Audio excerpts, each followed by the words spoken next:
Bienvenidos una vez más a nuestro estudio bíblico en casa. En esta ocasión vamos a estar estudiando en el libro de Isaías, así que le invito a que busque su Biblia, la traiga y veamos en el libro de Isaías, en el Antiguo Testamento, en el capítulo 52 y 53, vamos a estar hoy estudiando una porción de la Escritura que tiene un tema que tiene que ver con los sufrimientos de Cristo, predecidos o profetizados por el profeta Isaías más de 700 años antes de que sucediesen estos hechos. El día de hoy o en estos días celebramos el Viernes Santo y es bueno recordar que tenemos un Salvador suficiente en Cristo Jesús. En los videos anteriores estuvimos estudiando acerca de las preciosas posesiones que tenemos en Cristo. Pero estas posesiones que tenemos en Cristo, la más importante de ellas es nuestra salvación. La salvación del alma, la salvación del alma. Y en este pasaje que vamos a estudiar hoy, se nos recuerda que en tiempos antiguos, cuando el pueblo de Israel estaba sumergido en situaciones muy difíciles, muy problemáticas, la vida era muy difícil para ellos y esto fue por causa de su rebeldía, de su desobediencia al Señor. Por esa causa el pueblo de Israel estaba sufriendo consecuencias. Había sido llevado en cautiverio a un pueblo enemigo, los babilonios los habían conquistado y los habían sometido por 70 años. El profeta Isaías, así como Malaquías, así como Jeremías, son profetas que llegaron de parte de Dios a motivar al pueblo, a anunciar al pueblo juicio también, a anunciarles también buenas nuevas de que el tiempo de su cautiverio estaba llegando al fin.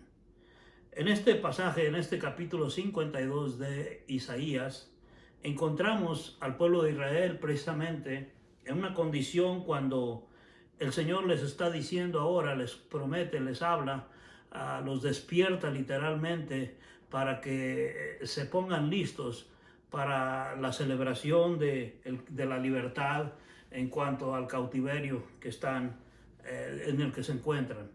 El capítulo 52, vea lo que usted dice, vea conmigo, el versículo 1 dice así: despierta, despierta, vístete de poder, oh Sión, vístete tu ropa hermosa, oh Jerusalén, ciudad santa, porque nunca más vendrá a ti incircunciso ni inmundo. Sacúdete del polvo, levántate y siéntate, Jerusalén, suelta las ataduras de tu cuello, cautiva hija de Sión, porque así dice Jehová: de balde fuisteis vendidos, por tanto sin dinero seréis rescatados. Esta es la palabra que el Señor envía a través de Isaías como buenas nuevas, las buenas nuevas de salvación. Y las buenas nuevas de salvación es el mensaje que también Jesús trajo a este mundo cuando Él vino y inició su ministerio sobre la tierra. Él vino a traer las buenas nuevas de salvación. Y aquí en este pasaje que vamos a estudiar el día de hoy, del capítulo 52, vamos a ver del versículo 13 al 15 y luego el capítulo 53 del 1 al 12 en el libro de Isaías. Los sufrimientos del siervo de Jehová. Para tener un poco más de un contexto histórico de lo que sucedía allá y entender mejor lo que significa para nosotros esta porción de la Escritura, como vimos al leer estos primeros 3 versículos, el profeta se dirige a Jerusalén con las palabras despierta, despierta. Es un llamado que va que le dice a Jerusalén, aquella ciudad del Señor, que se ponga lista porque vendrá la victoria, vendrá la liberación. En los versículos 3 al 5 después hace un recordatorio de la historia del pasado, de cómo hubo una sucesión de imperios que afectaron tanto la vida del pueblo de Dios como de otros también. Habla de la esclavitud en Egipto, del cautiverio en Asiria anteriormente y ahora el cautiverio en Babilonia. Es una historia que ha llevado a muchos a pensar que el Señor abandonaba al pueblo de Israel. Realmente el Señor nunca abandonó al pueblo de Israel. El pueblo de Israel se apartó de Dios muchas ocasiones y por tanto recibió castigo por ello. El pueblo de Dios hoy en estos días no es diferente. Por eso creo yo que podemos encontrar similitudes y aplicaciones universales que podemos hacerlas válidas para nuestros días, porque el mundo en estos días, y incluyendo aún el pueblo de Dios, en muchas formas somos desobedientes a Dios. Y Dios usa formas, maneras para traernos a nosotros, a despertarnos, a hacernos ver que para nosotros hay algo mejor, especialmente para la iglesia del Señor, que el Señor ha prometido que Él vendrá por su iglesia a levantarla para llevarla con sí y estar con Él ahí en los cielos. Por eso es que el Señor en alguna forma nos está diciendo, aún a través de estas condiciones de vida tan terribles con este virus que está afectando a tanto mundo, a tanta persona en el mundo, es como que yo lo interpreto, lo veo en alguna forma que Él nos está diciendo: despierta, despierta, iglesia del Señor. No solamente el mundo, que al mundo el Señor también los llama al arrepentimiento. Por eso las buenas nuevas de salvación vinieron a Israel en una forma de liberación literal de un cautiverio físicamente que se encontraba, pero a nosotros hoy nos viene también a una liberación espiritual, a una liberación que nosotros debemos liberarnos, que la iglesia del Señor esté atenta a que analicemos nuestras vidas como individuos, como iglesias, como congregaciones, donde quiera que nos encontramos, cómo es que realmente vivimos. Y el Señor en alguna forma, si podemos aplicar esto a nuestras vidas, nos está diciendo: despierta, despierta. Ahora bien, en los versículos 7 al 10 del capítulo 52, aquí ya describe el autor Isaías cómo es su marcha triunfal, la marcha triunfal del Señor, de Jehová, desde Babilonia hasta Sión. En el versículo 7 habla de los enviados que se adelantaron para llegar a Sión y anunciar las buenas nuevas de salvación, diciendo: tu Dios reina. El 52:7 dice de esta manera: cuán hermosos son sobre los montes los pies del que trae alegres nuevas, del que anuncia la paz, del que trae nuevas del bien, del que publica salvación, del que dice a Sión: tu Dios reina. Ese es el mensaje de Jesús, las buenas nuevas de Jesús que trajo a esta tierra, a este mundo. Todavía el Señor viene diciéndonos a nosotros: tu Dios reina. Y déjeme decirle, hermano, amigo, que me escucha, todavía el Señor reina. Todavía Dios reina. Esta corona de virus que está pasando en el mundo no es nada. Esta corona de virus es como que está bajo los pies del Señor, porque Dios reina sobre todas las cosas. El único merecedor de tener una corona como rey sobre todo es el Señor Jesús, que mora en los cielos. Él es el Rey de reyes, Él es el Señor de señores. Jehová, Dios, Jesús, Él reina en los cielos. El versículo 8 continúa dándonos, de alguna manera, después de anunciar esta verdad que Jehová reina, anuncia que los centinelas del Señor, los centinelas del pueblo de Dios, de aquel monte, de aquel pueblo de Sión que le llaman, ellos empezaron de alguna manera a vislumbrar con sus propios ojos la llegada del Señor a salvar al pueblo. Vea lo que dice el versículo 8, Isaías 52:8. Voz de tus atalayas, alzarán la voz, juntamente darán voces de júbilo, porque ojo a ojo verán que Jehová vuelve a traer a Sión. El versículo 9, el mismo profeta exhorta a que se alabe al Señor. Dice el versículo 9: cantar alabanzas, alegraos juntamente, soledades de Jerusalén. Esas soledades de Jerusalén son las ruinas que se encontraban, los muros, las puertas, aún el templo de aquel lugar. Y es una exhortación, un llamado del salmista, del autor, del profeta, a las ruinas de Jerusalén, como si estuvieran vivas, como si fueran personas, para hacerles ver a estas ruinas que la liberación estaba por venir, que el Señor ya había entrado, ya había venido, ya venía marchando a salvar y a reconstruir aquel lugar, aquella gente. Versículo 9, cantar alabanzas, alegraos juntamente, soledades de Jerusalén, porque Jehová ha consolado a su pueblo, a Jerusalén ha redimido. Yo creo que nosotros podemos tomar palabras como estas, aunque son aplicadas en un contexto histórico muy particular, muy claro, pero nosotros también debemos de poner esto en alguna forma en aplicación a nuestras vidas. Que las promesas del Señor, que son valiosas, que son preciosas para nosotros, veamos cómo Él prometió a su pueblo, cómo liberó a su pueblo y cómo les dijo que había que cantar alabanzas, alegrarse, aun cuando había ruinas en aquel momento, porque ya el Señor había consolado a su pueblo. Yo creo que el Señor ha consolado a su pueblo todavía el día de hoy, sigue consolando a su pueblo. Es cierto que algunos han perdido familiares, han perdido seres queridos durante estos días, pero recordemos que la vida está diseñada para eso. Hemos de vivir y hemos de morir por diseño del Señor.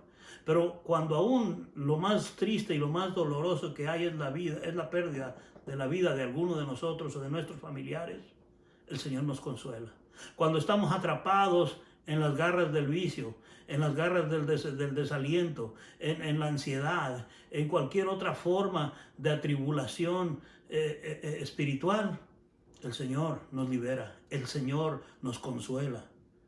Así que el versículo 10 en adelante vienen anunciando el Señor básicamente todo lo que, incluso desde el versículo 1, es decir, Isaías 52 del 1 al 12, lo que ha hecho el Señor, haciendo pequeños resúmenes de estos versículos, es anunciar esa salida de Babilonia a Jerusalén, para lo cual aquellos israelitas debían de hacer los preparativos adecuados.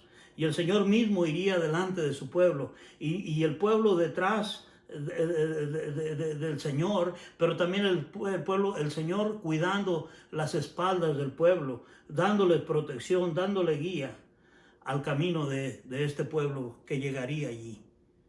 Así que vea el versículo 12 que termina diciendo, Isaías 52, 12, dice de esta manera: porque no saldréis apresurados, ni iréis huyendo. Vea usted, porque Jehová irá delante de vosotros y os congregará el Dios de Israel.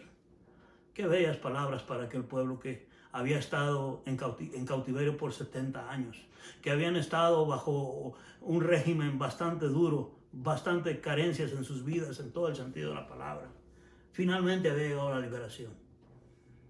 Déjeme decirle ahora, hermano, amigo que me escucha, de esta situación que estamos pasando en este país, en este mundo entero, vendrá la liberación de parte del Señor, principalmente para el pueblo de Dios, para que el pueblo de Dios vuelva a congregarse. Pero pensemos en esto, hagamos planes. Y si el Señor nos permite volver a congregarnos en congregaciones locales cada día, cada oportunidad, yo le animo, yo le invito, yo le exhorto, mi hermano, hermana, que no deje de congregarse. Porque hoy hemos sufrido lo que en nuestras generaciones jamás había sucedido, que no se nos permitiera, por causa de este virus, congregarnos como iglesia del Señor. Pero vendrá el día que el Señor cambiará estas cosas y no saldremos quizás como este pueblo que le dice el Señor: no saldréis apresurados ni iréis huyendo, porque Jehová irá delante de vosotros. Yo creo que el Señor Jesús, que somos su iglesia y que Él edifica su iglesia, Él irá delante de nosotros ante esta situación presente que está pasando y nos va a guiar a la liberación y nos va a permitir volver a congregarnos ahí, a adorar al Dios de Israel, al Dios del universo, a nuestro Dios, a nuestro Salvador Jesucristo, al Espíritu Santo, que es esta Trinidad preciosa a la cual nosotros adoramos y exaltamos.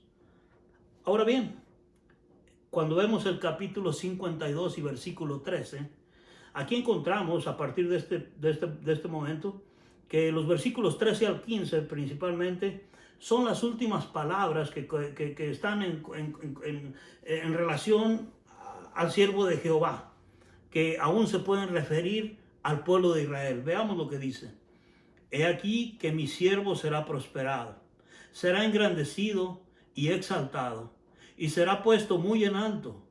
¿Cómo se asombraron de ti muchos? De tal manera fue desfigurado de los hombres su parecer, y su hermosura más que la de los hijos de los hombres. Así asombrará él a muchas naciones. Los reyes cerrarán ante él la boca, porque verán lo que nunca les fue contado y entenderán lo que jamás habían oído.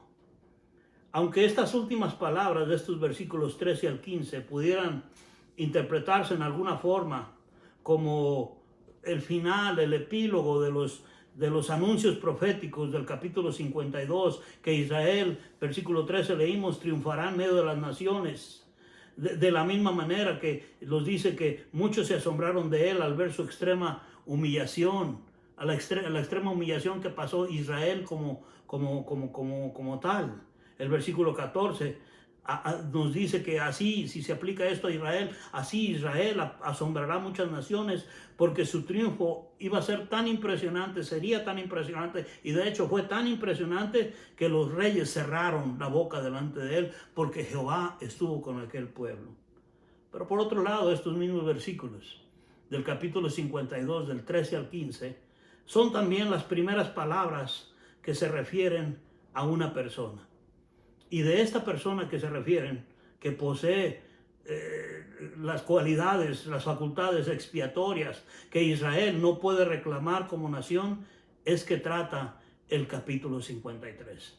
Esta persona que vemos en este momento, que va a describir cuál es su condición, el profeta Isaías en el capítulo 53 nos habla de un Mesías, nos habla de un siervo de Jehová, nos habla de el Salvador, que es como un siervo.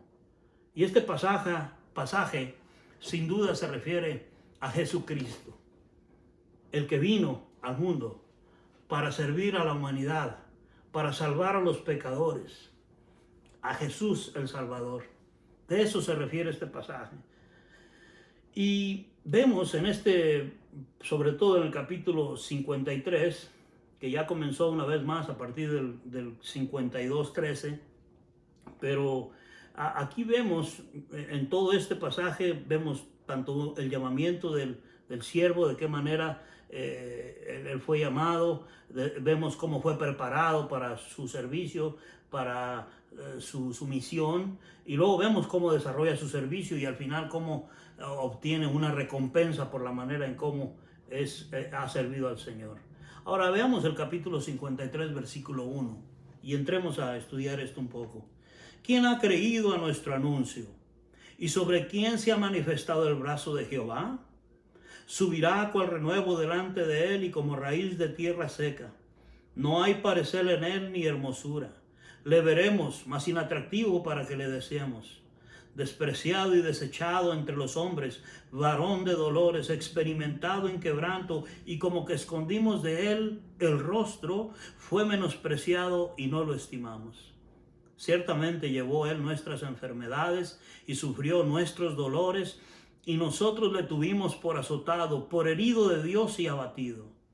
Mas él herido fue por nuestras rebeliones, molido por nuestros pecados. El castigo de nuestra paz fue sobre él, y por su llaga fuimos nosotros curados. Todos nosotros nos descarriamos como ovejas, cada cual se apartó por su camino, mas Jehová cargó en él el pecado de todos nosotros. Angustiado él y afligido, no abrió su boca. Como cordero fue llevado al matadero, como oveja delante de sus trasquiladores, enmudeció y no abrió su boca. Por cárcel y por juicio fue quitado, y su generación, ¿quién la contará? Porque fue cortado de la tierra de los vivientes, y por la rebelión de mi pueblo fue herido. Y se dispuso con los impíos su sepultura, mas con los ricos fue en su muerte, aunque nunca hizo maldad, ni hubo engaño en su boca. Con todo eso, Jehová quiso quebrantarlo, sujetándole a padecimiento. Cuando haya puesto su vida en expiación por el pecado, verá linaje, vivirá por largos días, y la voluntad de Jehová será en su mano prosperada. Verá el fruto de la aflicción de su alma, y quedará satisfecho. Por su conocimiento justificará a mi siervo justo a muchos, y llevará las iniquidades de ellos. Por tanto, Yo le daré parte con los grandes y con los fuertes repartirá despojos, por cuanto derramó su vida hasta la muerte y fue contado con los pecadores, habiendo él llevado el pecado de muchos y orado por los transgresores. ¿A qué anuncio profético se refiere el capítulo 53, versículo 1 de Isaías? Hace una pregunta, pero es posible que se refiere a las palabras del capítulo 52, versículo 10, que dice: Jehová desnudó su santo brazo ante los ojos de todas las naciones, y todos los confines de la tierra verán la salvación del Dios nuestro. Esta es una promesa. Esta es una palabra que muy probablemente son palabras mesiánicas, palabras que se refieren al Señor, que alude al brazo de Jehová, a su poder, y ese poder que es salvífico, ese poder que habla de la grandeza del Señor.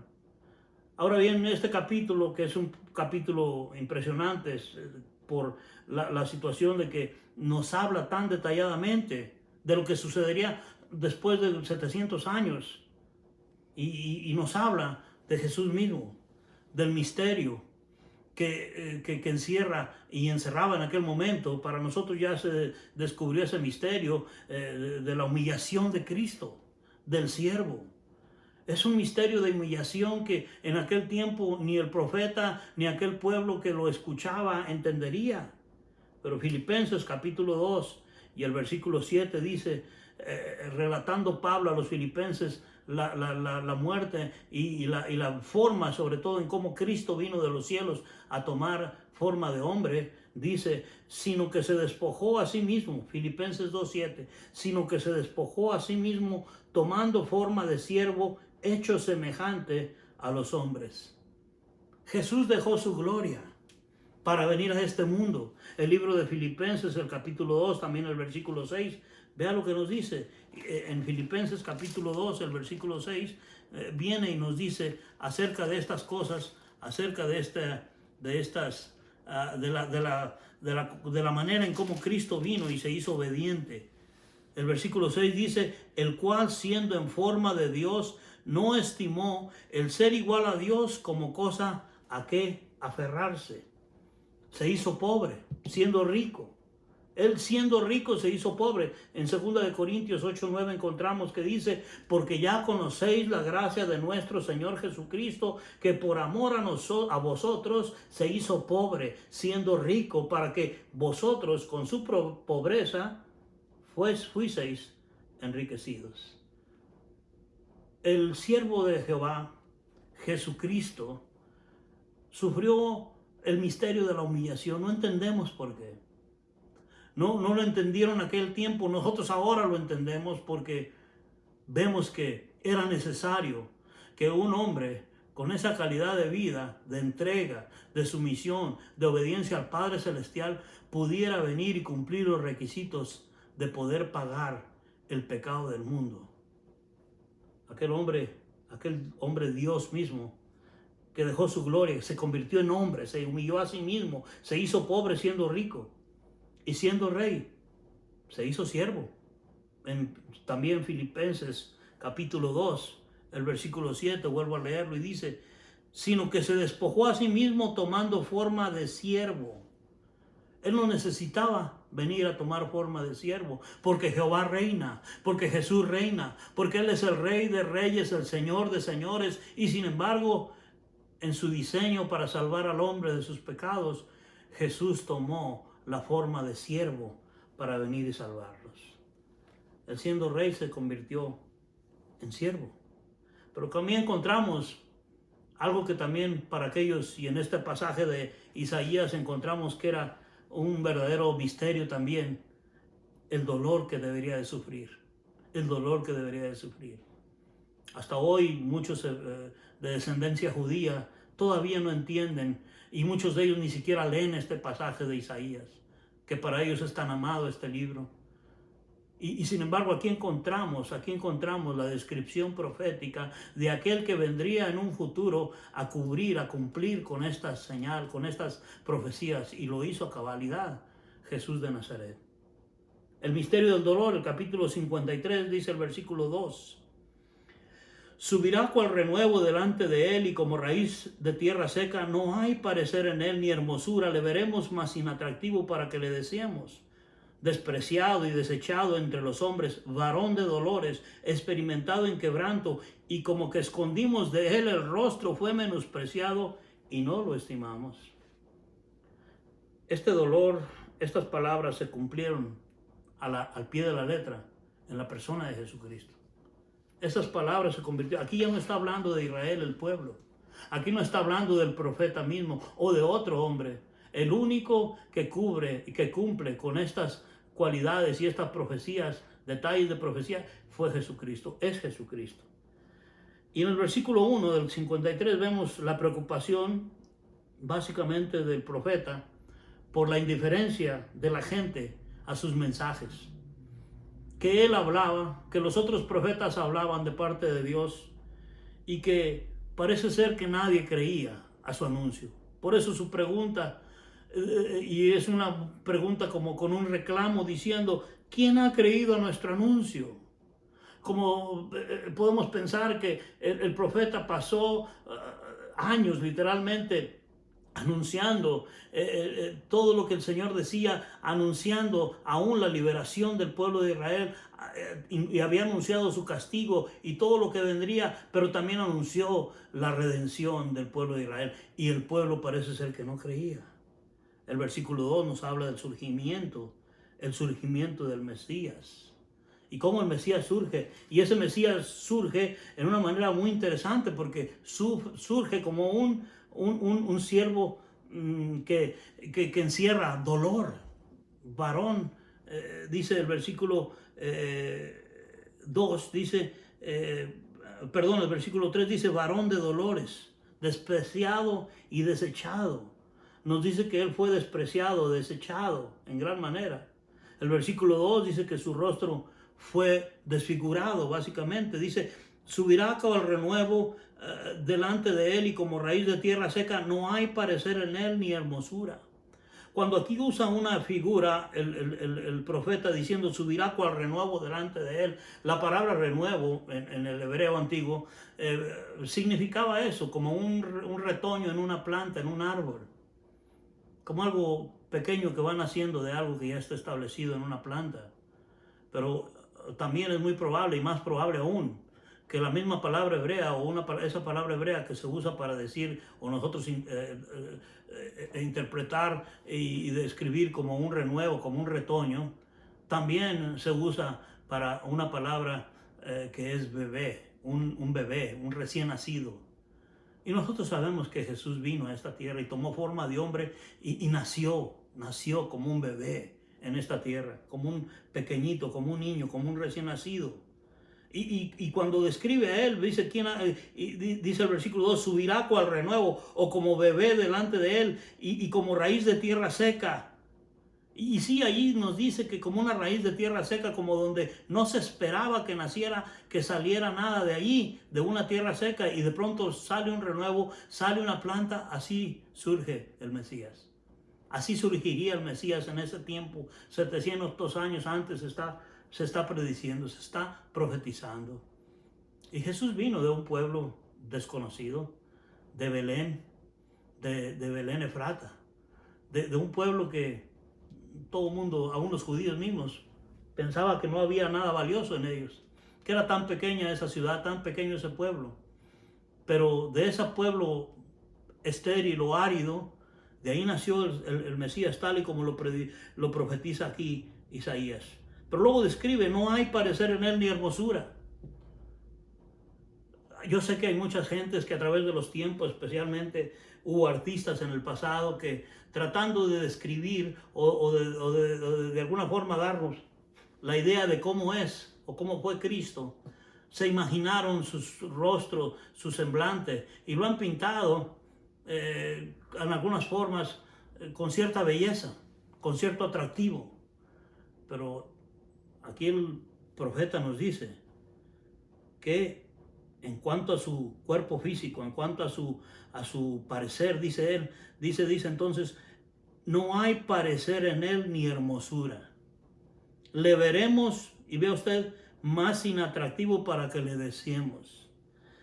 Aquí estas palabras nos hablan de cómo el Señor Jesús tenía o vino con un rostro desfigurado, con un cuerpo maltratado y herido. El versículo 5 dice usted, vea lo que dice: mas él herido fue por nuestras rebeliones, molido por nuestros pecados. El castigo de nuestra paz fue sobre él, y por su llaga fuimos nosotros curados. Es decir, su cuerpo fue maltratado, fue herido, y lo sabemos en la historia cómo Cristo murió, maltratado, herido por los hombres. Su corazón fue traspasado. Luego vemos en el versículo 53 también, en el versículo 3, algo que es triste. No solo vemos cómo hubo dolor, cómo hubo humillación, dolor, cómo hubo tristeza también vemos. Porque la tristeza que vemos, este misterio de tristeza, ¿por qué tendría que ser tan triste la historia del Mesías? Versículo 3, despreciado y desechado entre los hombres. Despreciado, desechado entre los hombres. Se llenó de tristeza por el comportamiento humano. Este Mesías, que fue prometido aquí en Isaías, sufrió tristemente. Dice el versículo 5, mas él herido fue por nuestras rebeliones, molido por nuestros pecados. El castigo de nuestra paz fue sobre él, y por su llaga fuimos curados. Pero fue menospreciado. Se llenó de tristeza por ese comportamiento humano. Tuvo que sufrir por el comportamiento humano. Fue menospreciado. Y se llenó de tristeza incluso en su muerte, cuando fue crucificado. En Mateo 26, el versículo 38, dice de esta manera, Mateo 26, 38. En aquel momento para morir, Jesús dijo, entonces Jesús les dijo, mi alma está muy triste hasta la muerte. Quedaos aquí y velad conmigo. El Señor Jesús fue avergonzado públicamente. Este siervo de Jehová que predice, que nos habla Isaías, fue avergonzado públicamente. El versículo 9, vea lo que dice. Y se dispuso con los impíos su sepultura, mas con los ricos fue en su muerte, aunque nunca hizo maldad, ni hubo engaño en su boca. Qué triste lo que sufrió Jesús. Y esa tristeza que él sufrió lo expresó con un grito de angustia cuando él expiró, cuando él entregó su alma al Padre. En Mateo 27, 46 dice el Señor hablando con su Padre celestial en aquel lugar que estaba para entregar y su vida por nosotros. Dice Mateo 27, 46. Cercana de la hora novena, Jesús clamó a gran voz diciendo, Elí, Elí, lama sabactani. Esto es, Dios mío, ¿por qué me has desamparado? Estas son las palabras más tristes que escuchamos nosotros en la Escritura. Cuando Jesús, tristemente, angustiosamente, llorando, sufriendo, pagando por nuestros pecados, él siendo sin pecado, se vio abandonado por el Padre y pidiéndole, Dios mío, ¿por qué me has desamparado? En aquel monte Calvario, donde esa cruenta cruz, esa áspera cruz, ese es el símbolo, el emblema de todo lo que es afrenta y dolor que sufrió Jesús. Por eso aquel himno que cantamos en nuestras iglesias antiguas dice que en el monte Calvario una áspera cruz es emblema de afrenta y dolor. Mas yo amo esa cruz donde murió mi Jesús para salvar al más vil pecador. Ese más vil pecador he sido yo. Ha sido usted que ha reconocido su pecado delante del Señor. Vea usted lo que dice el versículo 10 en adelante. Con todo eso, Jehová quiso quebrantarlo. Es decir, aunque nunca hizo maldad, versículo 9, ni hubo engaño en su boca, con todo eso Jehová quiso, vea usted, esta es la voluntad de Dios, Jehová quiso quebrantarlo, sujetándolo a padecimiento, pero vea para qué razón. Cuando haya puesto su vida en expiación por el pecado, aquí es donde viene la recompensa para el Señor, para el siervo. Cuando él haya puesto su vida en expiación por el pecado, verá linaje, vivirá por largos días, y la voluntad de Jehová será en su mano prosperada, en su mano totalmente prosperada. Así que nosotros vemos que los sufrimientos de Cristo fueron la razón para esperar. Fue a la cruz Jesús para pagar la deuda de nuestros pecados, para expiarnos a nosotros de nuestros pecados. Él tuvo que padecer sufrimientos y su muerte para que nosotros fuésemos salvos de la condenación. Así que el siervo justo, dice aquí, que el siervo justo verá linaje. Los versículos 11 y 12, vea lo que dice. Verá el fruto de la salvación de su alma y quedará satisfecho. Por su conocimiento justificará mi siervo justo a muchos. Estas palabras ya no son las del profeta solamente. Ya no es el profeta relatando lo que él recuerda o lo que él debe de decir de parte de Dios, sino que es Dios usando la boca del profeta para hablar directamente a nosotros y decir: verá el fruto de la aflicción de su alma y quedará satisfecho por su conocimiento, justificará mi siervo junto. Esas palabras son del Padre Celestial. Justificará mi siervo justo a muchos y llevará las iniquidades de ellos. Por tanto, yo le daré parte con los grandes. Este no es el profeta hablando. Este no es un hombre hablando. Este es el Padre Celestial hablando de su Hijo unigénito, aquel que Él envió a esta tierra para morir por sus pecados y los míos. Para Él no solo sufrió, pero también triunfó. Por eso es que el próximo domingo y cada domingo que llamamos de resurrección debemos de celebrar el triunfo de la cruz. Debemos recordar sus sufrimientos, el desprecio de los hombres, pero también debemos recordar y celebrar sobre todo la resurrección de nuestro Señor Jesucristo, porque es la victoria que Él obtuvo por nuestros pecados, la victoria que Él aseguró para nosotros. De tal manera que así como Él resucitó de entre los muertos, Él ha prometido que nosotros también, por su poder, resucitaremos, aunque estemos muertos, por haber creído en Él. Así que dice el versículo 12: por tanto yo le daré parte con los grandes, y con los fuertes repartirá despojos, por cuanto derramó su vida hasta la muerte y fue contado con los pecadores. Tristemente, pero así debía ser, habiendo él llevado el pecado de muchos. Déjame preguntarle a usted que me escucha: ¿usted cree que Jesús llevó el pecado suyo en la cruz?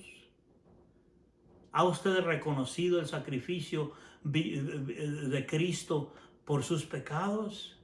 ¿Le ha usted pedido perdón al Señor arrepintiéndose de sus pecados y le ha pedido que le perdone y que le dé la salvación de la alma para cuando nosotros en esta vida pasemos de aquí para otro lado, para la eternidad?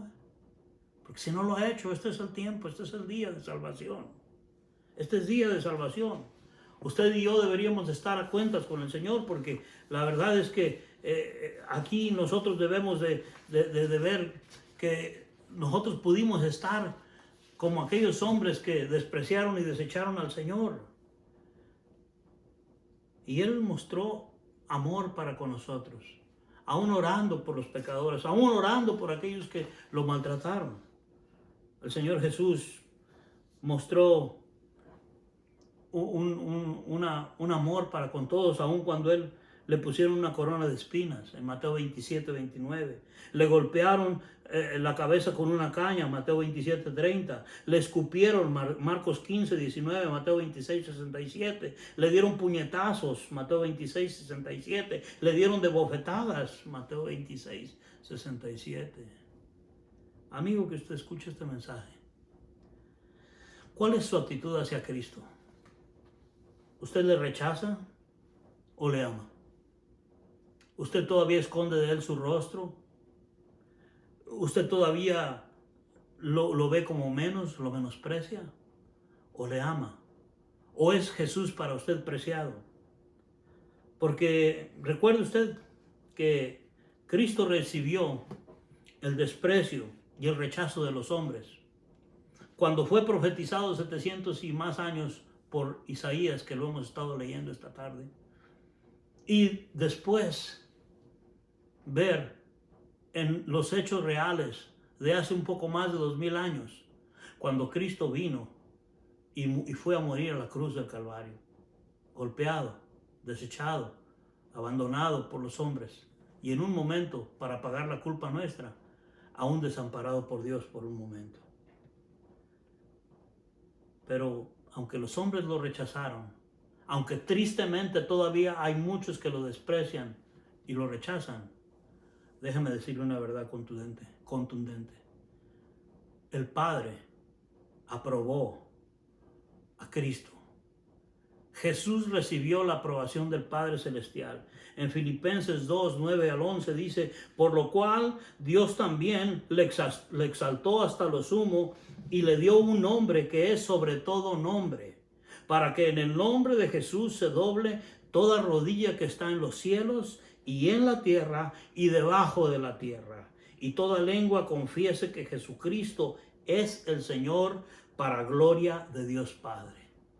Déjeme decirle, hermanos, amigos que me escuchan, que todo ser humano que vive o que algún momento resucitará para estar a cuentas con Dios, tendrá que doblar sus rodillas al Señor. Mi invitación del día de hoy es que al meditar en la palabra de Dios, mi invitación es que si el Espíritu de Dios está hablando a su vida a través de este mensaje, usted doble sus rodillas ahora. Lo haga físicamente o no, doblegue su orgullo, entregue su alma al Señor. Él es el único Señor y Salvador. No hay nadie más. Porque ¿cuándo es entonces que usted doblará sus rodillas?